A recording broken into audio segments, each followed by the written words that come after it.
সিনেমার শুরুতেই আমাদেরকে বলা হয় হঠাৎ করেই একদিন ভূমিকম্পের ফলে মাটির উপরে বিভিন্ন জায়গায় গর্ত দেখা দিয়েছে, আর সেই গর্ত দিয়েই কিছু ভয়ঙ্কর দানব মাটির ওপরে উঠে আসে। আর এইসব দানবগুলো খুবই ভয়ঙ্কর ছিল, আর তারা অনেকগুলো মানুষকে মেরেও ফেলেছে। এখানে পৃথিবীতে অনেক কম সংখ্যক মানুষই তাদের হাত থেকে বাঁচতে পেরেছিল, আর এখানে শুধুমাত্র তারাই সার্ভাইভ করে বেঁচে থাকতে পেরেছিল যারা উঁচু পাহাড়ের 8000 ফিট ওপরে বসবাস করে। কারণ এই ভয়ঙ্কর দানবগুলো এই 8000 ফিট ওপরের বেশি যেতে পারে না, যার কারণে বেঁচে থাকা মানুষগুলোকে বলা হয়েছিল তারা যেন পাহাড়ের 8000 ফিট ওপরেই থাকে। আর এখানে এই ভয়ঙ্কর দানবগুলোকে বন্দুকের গুলিতেও কিছু হয় না। আর এরপর আমাদের 3 বছর পরে সিন দেখানো হয়, যেখানে আমাদের রকি মাউন্টেন্স কলোরাডো পর্বত দেখানো হয়, আর যেটিও কিনা 8000 ফিট ওপরেই অবস্থিত। আর এখানে বসবাস করা মানুষদের উপরে সেই ভয়ঙ্কর দানবদের কোনো ক্ষতির ভয় ছিল না। আর এরপর আমাদের একটি ছোট্ট বাচ্চাকে দেখানো হয় যার নাম ছিল হান্টার। হান্টার এখানে পাহাড়ের উঁচুই বসে অন্য পাহাড়ের মানুষদেরকে দেখছিল,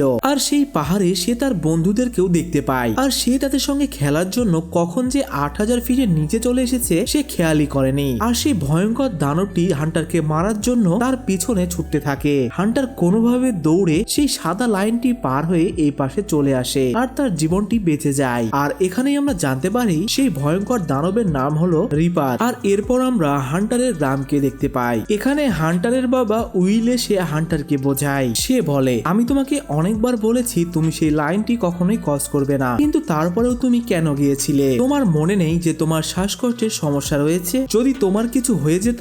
হান্টার তখন তার বাবাকে বলে, আমি সেখানে আমার মতো কিছু আমার বন্ধুকে দেখতে পেয়েছিলাম, আর তাদের সঙ্গেই আমি খেলতে চেয়েছিলাম। আমাকে মাফ করে দাও বাবা, আমি আর কখনোই সেখানে যাব না। এখানে হান্টার যে গ্রামে থাকতো সেই গ্রামে মাত্র 193 জন মানুষ বসবাস করত। আর এরপর আমরা উইলকে কেটি নামের একটি মেয়ের সঙ্গে শিকার করতে দেখতে পাই। এখানে উইলের বইয়ের বান্ধবী ছিল কেটি। কেটি আর উইল মিলে এখানে শিকার করে। কেটি তখন হঠাৎ করেই উইলকে আজকে সকালের বিষয়ে জিজ্ঞেস করে। উইল তখন কেটিকে বলে আজকে হান্টার নিচে চলে গিয়েছিল অন্য মানুষদের দেখার জন্য। কেটি তখন উইলকে বুঝিয়ে বলে হান্টার একাই একটি বাচ্চা এখানে, যার জন্য সে একাকিত্ব বোধ করে। তখন উইল কেটিকে বলে এত কিছুর পরেও হান্টার তো এখানে সুরক্ষিত রয়েছে, নয়তো সে বাচ্চাদেরকে খোঁজার আশায় সে নিজেই একদিন মারা পড়বে। আর এরপর তারা দুজন শিকার করে বাড়িতে চলে আসে। আর এরপরেই আমরা নিনা নামের একজন মেয়েকে দেখতে পাই, যে কিনা একটি মেটাল বস্তুর উপরে গুলির প্র্যাকটিস করছিল, কিন্তু সেই মেটাল বস্তুটির কিছুই হচ্ছিল না। আসলে এটা কোনো মেটাল বস্তু নয়, এটা ছিল সেই দানবের চামড়া। আর এখানে আমরা বুঝতে পারি যেমনটা মুভির প্রথমে বলা হয়েছিল সেই দানবের চামড়া মেটালের থেকেও শক্ত ছিল, যার ফলে বন্দুকের গুলিও তাদের কিছুই হয় না। এখানে নিনাও উইলের বউ তারার বান্ধবী ছিল। তারা আর নিনা দুজনেই সায়েন্টিস্ট ছিল। তারা দুজনেই একদিন এই ভয়ঙ্কর দানবদের নিয়ে রিসার্চ করার জন্য পাহাড়ের নিচে গিয়েছিল, যেন তারা সেই ভয়ঙ্কর দানবদের দুর্বল জায়গা সম্পর্কে জানতে পারে। কিন্তু দুর্ভাগ্যবশত তারা সেই দানবদের হামলায় মারা যায়। অন্যদিকে আমরা দেখতে পাই উইল এখনো তার বউকে অনেক মিস করছে, সে এখনো তারাকে ভুলতে পারেনি। আর তখনই হান্টারের নিঃশ্বাস নিতে খুব কষ্ট হচ্ছিল, আর উইল তখনই জলদি এসে হান্টারের সেই অক্সিজেনের ফিল্টার চেঞ্জ করে দেয়। আর এটাই ছিল হান্টারের অক্সিজেনের শেষ ফিল্টার, আর যার জন্য তাকে কোনোভাবে এটা ব্যবস্থা করতে হবে। আর উইলকে এই অক্সিজেন নিতে হলে সেই পাহাড়ের 8000 ফিটের নিচে যেতে হবে, যেটা খুবই ভয়ানক একটি বিষয় ছিল। পরের দিন উইলের ছেলে হান্টারের জন্মদিন ছিল, তাই সে তার পছন্দের খাবারটি তার জন্য নিয়ে আসে। আর এখানেই উইল হান্টারকে বলে দেয় সে তার জন্য অক্সিজেন নিতে নিচে যাবে। হান্টার এখানে উইলকে মানা করে দেয়, কারণ সে তার বাবাকে হারাতে চায় না, এছাড়া তার কাছে আর কোনো রাস্তাও নেই। পরের দিন উইল নিনার সঙ্গে দেখা করতে যায়। উইল এখানে নিনার কাছে সাহায্য চাইতে এসেছিল,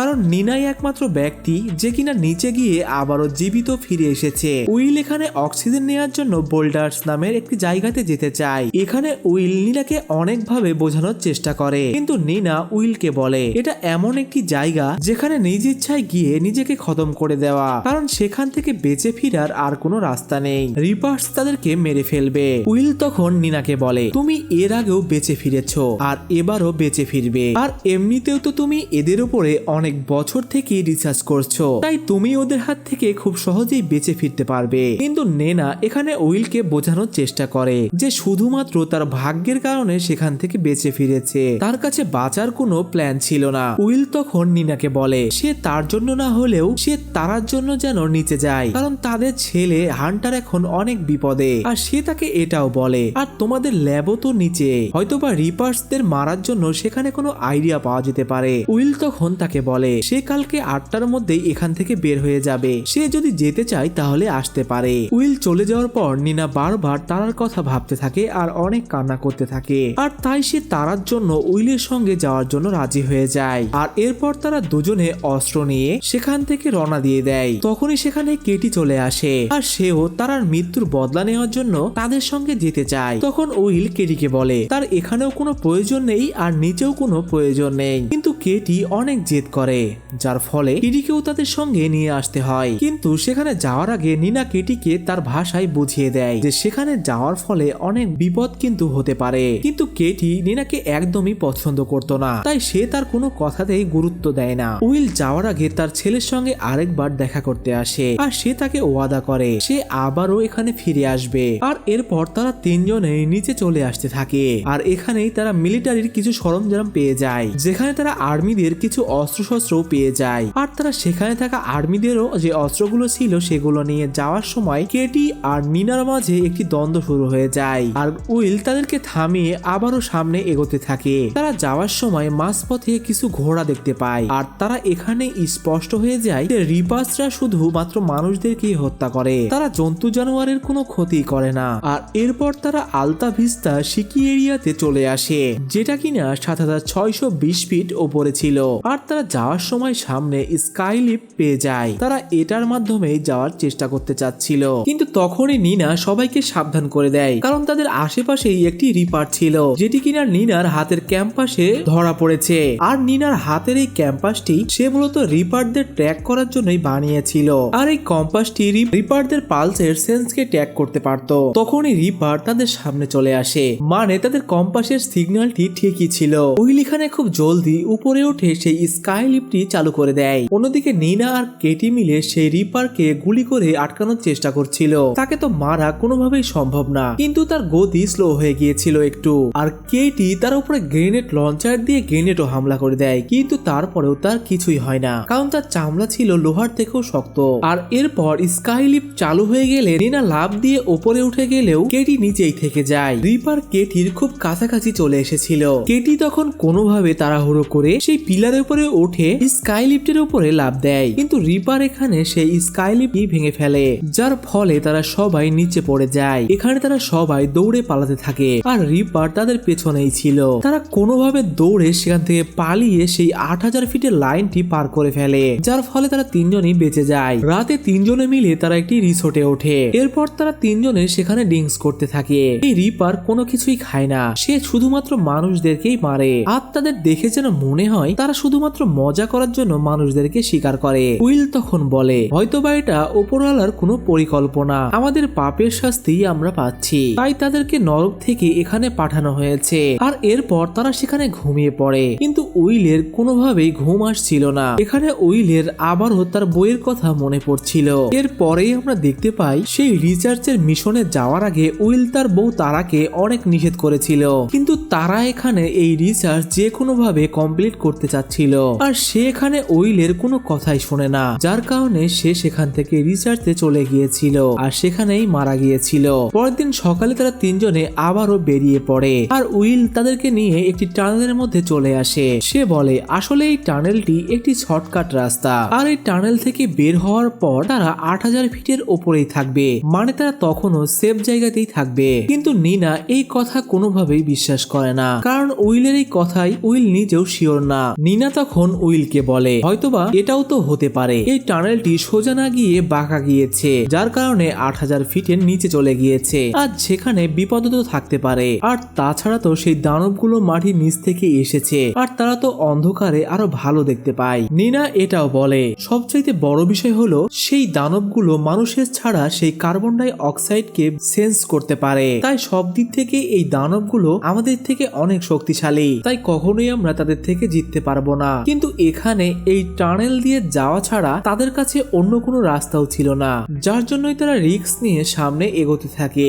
কিন্তু সামনে গিয়েই তারা দেখতে পায় রাস্তাটি বন্ধ করে দেওয়া, যা দেখে উইল অনেক বেশি হতাশ হয়ে পড়ে। কিন্তু সেখানে অন্য একটি রাস্তাও সে দেখতে পায়, আর তারা এখন সেই রাস্তা দিয়ে যাবে। কিন্তু এখান দিয়ে যাওয়ার জন্য তাদের অনেক সময়ের ব্যাপার, কারণ এই রাস্তা অনেক বেশি লম্বা। এখানে কেটি আর নিনা উইলকে বলে তাদেরকে তো যেতে হবেই, তারা যেতে চাক বা না চাক। উইল তখন তাদেরকে বলে তাকে তো যেতেই হবে, এখানে তারা যাক বা না যাক। উইল তখন তাদেরকে বলে তারা চাইলে এখান থেকে চলে যেতে পারে, কিন্তু সে তার ছেলের জন্য অক্সিজেন ফিল্টার না নিয়ে এখান থেকে ফিরে যাবে না, যার কারণে কোনো উপায় না পেয়ে তারা তিনজনেই আবার যেতে শুরু করে। এখানে নিনার সেই ট্যাকারও কাজ করছিল না, যেটা দিয়ে সে দানবদের সন্ধান পেত, যার কারণে তাদের বিপদ আরো বেড়ে গিয়েছিল, কারণ সেই দানবগুলো যে কোনো দিক থেকেই আক্রমণ করতে পারে। কিছুক্ষণ যাওয়ার পরে তারা একটি আওয়াজ শুনতে পায়। এখানে সেই রিপারটি আবারও তাদের পেছনে পড়ে যায়, আর তারা সেখান থেকে পালিয়ে যেতে শুরু করে। পালাতে পালাতে তারা একটি গুহার মধ্যেই ঢুকে পড়ে, যেখানে নিনা তাদের সবাইকে নিঃশ্বাস নিতে মানা করে দেয়, কেননা সেই দানবটি কার্বন ডাই অক্সাইডকে সেন্স করতে পারে, যার কারণে তারা তিনজনেই নিঃশ্বাস নেওয়া বন্ধ করে দেয়। তখনই সেই দানবটি তার একটি সুর সে গুহার মধ্যে দিয়ে দেয়, সেখানে কেউ আছে কিনা সেটা বোঝার জন্য। কিন্তু সেই দানবটি কিছুই বুঝতে পারছিল না, কারণ তারা সেখানে নিঃশ্বাস বন্ধ করেছিল।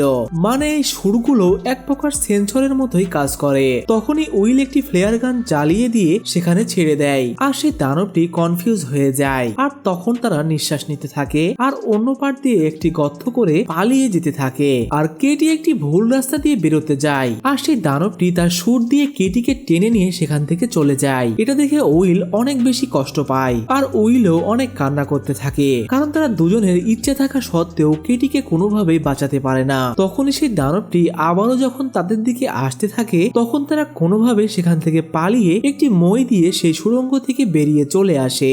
নিনা আর উইল কেটির জন্য অনেক বেশি মন খারাপ করে থাকে। তারা সামনে এগোতেই থাকে, আর সামনে গিয়ে তারা একটি বাড়ি দেখতে পায়, সেখানে তারা কিছু খাবার পেয়ে যায়। আর এরপর তারা দুজনে রাতে একসঙ্গে বসে খাবার খেতে থাকে। কথাবার্তার এক পর্যায়ে উইল নিনাকে জিজ্ঞেস করে তোমার পুরাতন ল্যাবে কি রয়েছে। নিনা তখন উইলকে বলে সেখানে ব্যারি গ্লেজ আছে। আসলে এটা এক ধরনের বিশেষ ম্যাগাজিন। এই যে দানব রিপার্স গুলোকে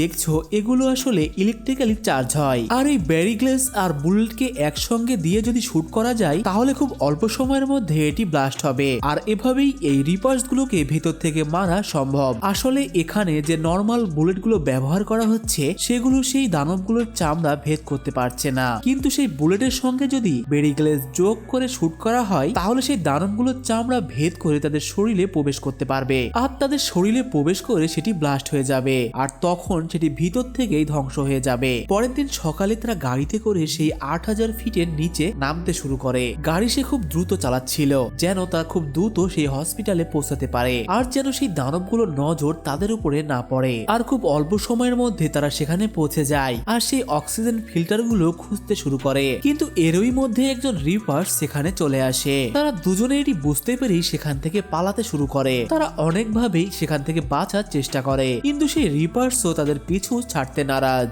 বারবার তাদেরকে আক্রমণ করে।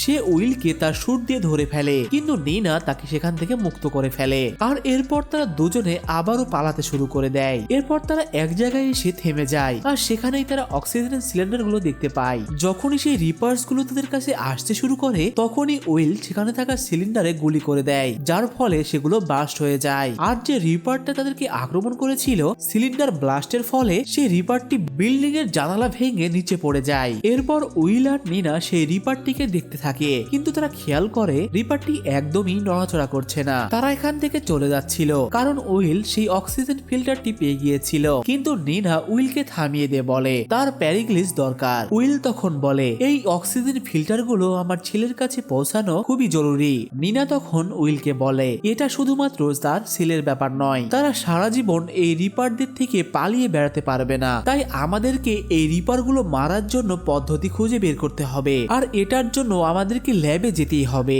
উইল তখন নিনার কথা বুঝতে পারে, আর তার কথাই সে রাজি হয়ে যায়। তারা দুজন গাড়ি নিয়ে ল্যাবের উদ্দেশ্যে রওনা দিয়ে দেয়। তারা যখন গাড়ি চালু করে সেখান থেকে রওনা দিয়ে দেয় তখন আমরা খেয়াল করে রিপারটি আবারও নড়াচড়া করছে, আর রিপারটিকে দেখে মনে হচ্ছিল সেই বিস্ফোরণে তার তেমন কিছুই হয়নি। এরপর তারা দুজনেই ল্যাবে চলে আসে, আর এখানে এসে নিনা তার কাজ শুরু করে দেয়। নিনা এখানে বুলেট তৈরি করছিল, আর উইল জানালা দিয়ে বাইরে নজর রাখছিল। উইল এখানে একটি ফটো দেখতে পায় যেখানে নিনার পরিবার ছিল।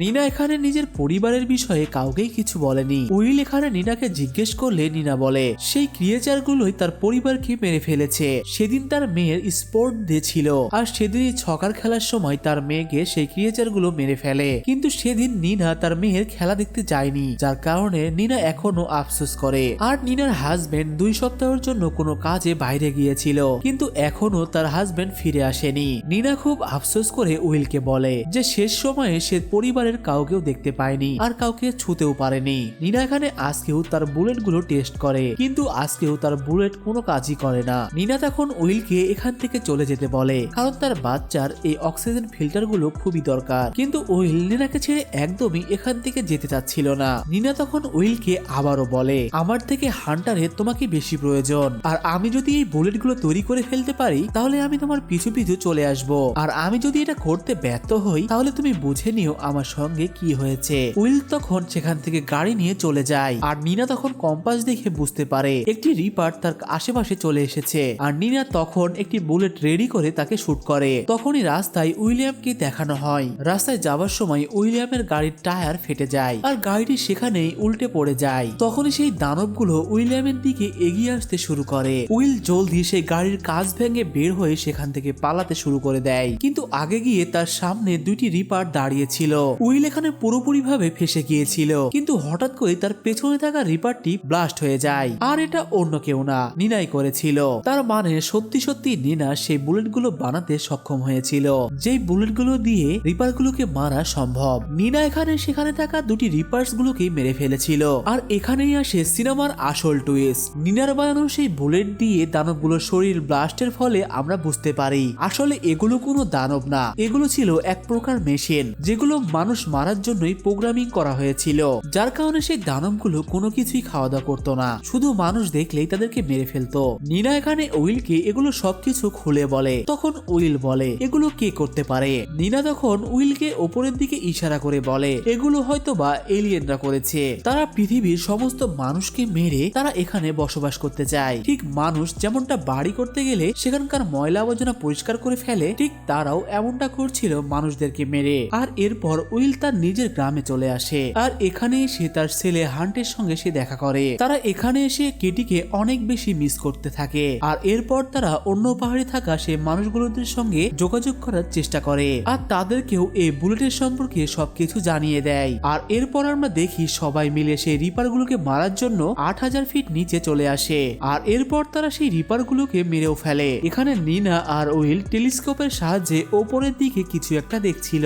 তারা সেখানে দেখতে পায় আরো মেশিন মানুষদেরকে মারার জন্য পৃথিবীতে পাঠানো হচ্ছিল। তারা এটাও বুঝতে পারে হয়তোবা এলিয়েনরা বুঝে গিয়েছে যে মানুষরা বুঝতে পেরেছে এই রিপারগুলোকে মারা কিভাবে সম্ভব, সেজন্য হয়তোবা তারা আরো বেশি আপগ্রেড করে এই মেশিনগুলোকে পৃথিবীতে পাঠানো হচ্ছে। কিন্তু এখানে প্রশ্ন হলো মাটির উপরে সেই গর্তগুলো কিভাবে হয়েছিল আর সেখান থেকে কিভাবে বের হয় এরা। হয়তোবা এলিয়েনরা আকাশ থেকে পড়ে মাটির উপরে গর্ত করে মাটির নিচে এই রিপারগুলোকে তৈরি করেছে, যার কারণে মাটির নিচ থেকে তারা বের হয়ে সমস্ত মানুষগুলোকে মারতে শুরু করে। আর গ্রামের সবাই এখন নিনার বুদ্ধির কারণে বুলেট বানিয়ে রিপারগুলোকে মারতে সক্ষম হয়, আর কেউই আর সেই রিপারগুলোকে দেখে ভয় পায় না। আর এমনই সিনের মধ্যে দিয়ে আমাদের আজকের সিনেমার এক্সপ্লেনেশন এখানে শেষ হয়ে যায়। তো ভিউয়ার্স, কেমন লেগেছে আমাদের আজকের সিনেমার এক্সপ্লেনেশন তা অবশ্যই আমাদের কমেন্ট করে জানাতে ভুলবেন না। আর আপনারা যদি আপনাদের বাবাকে খুব ভালোবেসে থাকেন তাহলে অবশ্যই আমাদের ভিডিওতে লাইক করতে ভুলবেন না। এতক্ষণ সঙ্গে থাকার জন্য আপনাকে অসংখ্য ধন্যবাদ।